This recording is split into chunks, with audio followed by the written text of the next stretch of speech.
Hi, in the previous section, we talked about the definition and importance of group. Now we're going to look at two typical types of group, formal group and informal group. And we're also going to talk about how would groups influence us. Groups can be either formal or informal. A formal group is always defined by organizational structures with designated work assignments and established tasks. In formal groups, group members always engage in the same working activities. For example, marketing department in one company can be regarded as a formal group. In this department, members are striving to attain the goal, gaining high marketing share, and they're supposed to complete marketing tasks in the company together.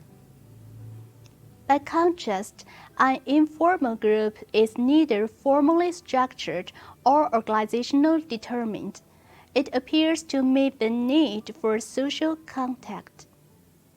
For example, 3 employees from different departments who regularly go to gym together are an informal group.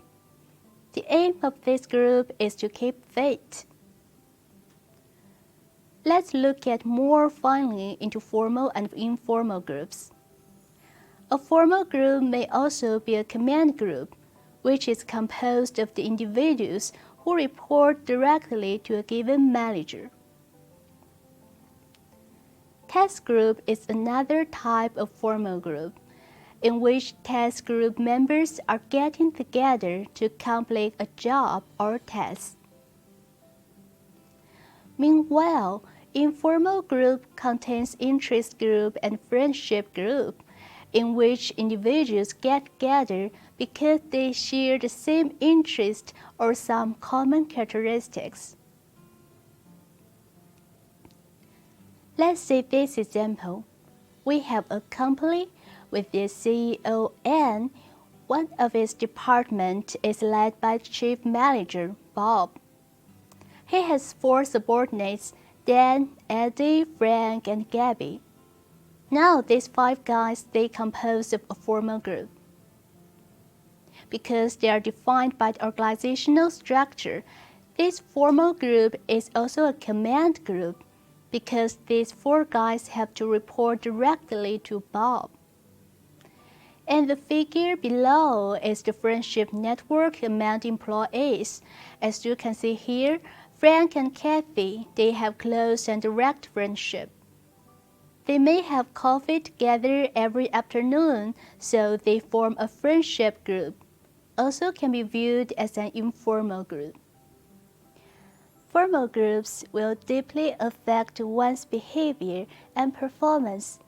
This is easy to understand because we have to obey instructions and policies from organizations. But it should also be noted that informal groups will have a strong impact on individuals. Have you ever heard the famous Hawthorne experiment conducted by Professor Mayo in the early 20th century? In the studies, a wage incentive plan was introduced in the bank wearing observation room at the Western Electric Company. Workers who reported higher daily output will receive higher payments. You may suppose that everyone would work harder and maximize their output, right?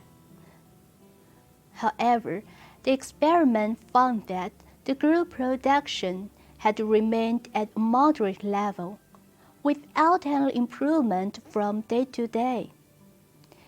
So why was that? Didn't those workers want to have higher payment? Actually, the key reason was found to be the impact of informal group. The informal group existed in those workers had made an informal norm, neither do too much nor too little. The one who significantly increased the output would face abuses from the informal group, which aimed to avoid layoffs and maintain the expected daily output. Now, you may say how individuals are affected by informal groups seriously. Sometimes, informal groups will hinder the enforcement of organizational policies and spread rumors and gossips among group members. But sometimes, informal groups will benefit the management. To effectively manage the informal groups, managers should align the goal of informal groups with the goal of the organization. Then, informal groups will cooperate well with formal groups to achieve the common objective. That's all for formal groups and informal groups. In the following sections, we're gonna look at how we will behave in the group. Bye!